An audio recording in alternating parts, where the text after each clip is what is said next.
Assalamualaikum warahmatullahi wabarakatuh. Selamat sore teman-teman.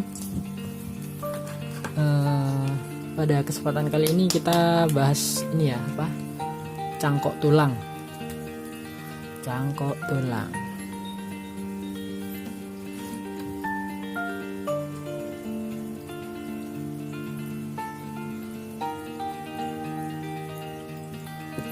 Pada kondisi yang seperti apa sih kita perlu cangkok tulang itu?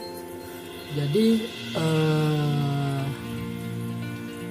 bisa dia ada tulangnya waktu patah, mungkin patah tulang terbuka, tulangnya ada yang remuk kebuang, bisa, itu istilahnya gap itu atau celah pada tulang. Jadi tulangnya diperlukan cangkok tulang biar untuk membantu nutup celah itu. Dan misalkan tulangnya patah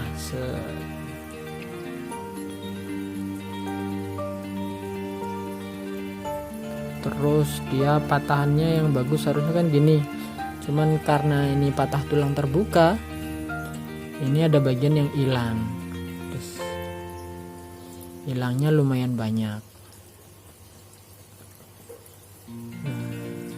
Sebagai ilustrasi bisa ini kita bantu dengan kasih cangkok tulang di sini, terus diplat biar selisih panjangnya nggak terlalu, gampangnya gitulah. Lalu faktor lain yang kira-kira bikin butuh untuk cangkok tulang adalah biasanya dia udah diplat. Misalkan ini awalnya mungkin nggak hilang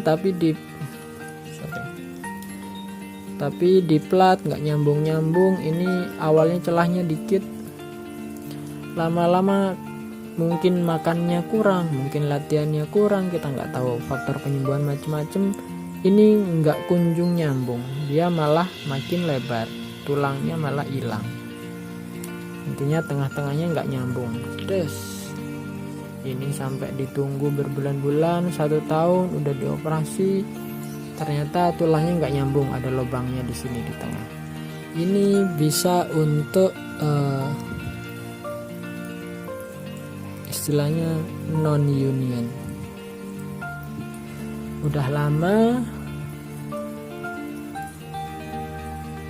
tulangnya nggak mau nyambung, jadi harus dikasih cangkok tulang. Jadi cangkok tulangnya gimana?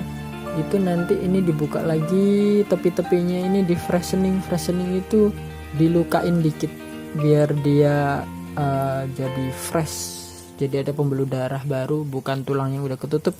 Ini nanti dimasukin bone graft di sini, harapannya tulangnya ini bisa membantu menambal untuk penyembuhan biar bagus. Ini untuk jenis kebutuhannya kurang lebih seperti itu. Lalu cangkok tulang ini diambilin dari mana? Kalau dari sumbernya bisa macam-macam. Pertama, sintetik. Sintetik ini ya sesuai namanya ya, sintetik ini buatan dari buatan manusia ya. Dia campuran antara senyawa hidroksiapatit dan kalsium. Fungsinya dia nggak ada selnya, jadi ya kayak semacam rangka gitu aja untuk membantu menyambungkan.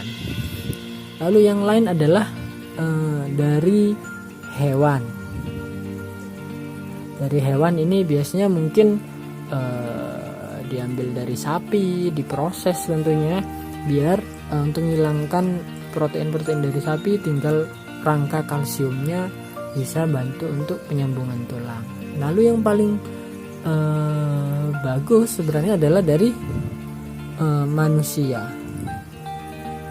Dari manusia ini bisa dari orang lain, bisa dari diri sendiri. Kalau dari diri sendiri diambil di daerah mana? Bisa di tulang pelvis,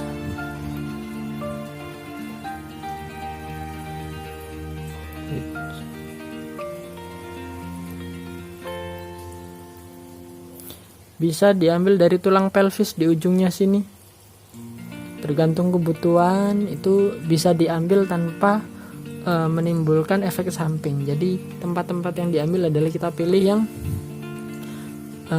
tidak menimbulkan efek samping bagi pasiennya. Ini contohnya misalkan di tulang pinggul atau pelvis, ngambilnya di ujungnya situ secukupnya. Jadi harapannya nggak ada keluhan setelah diambil, nggak ada efek negatif yang diakibatkan dari pengambilan tulang tersebut. Nah, tempat lain di mana?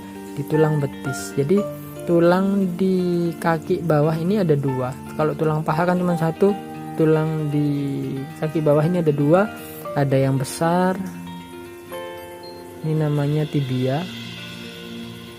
Satunya yang kecil, ini namanya fibula. Gampangannya ini tulang kering, ini tulang betis. Untuk tulang betis ini bisa diambil dari pertengahan sampai ke atas. Ini bisa diambil sampai ujung sini pun diambil tanpa menimbulkan efek samping yang terlalu terasa untuk pasien. Jadi meskipun ini diambil dipakai jalan nggak masalah. Makanya kadang ada yang bahkan tulang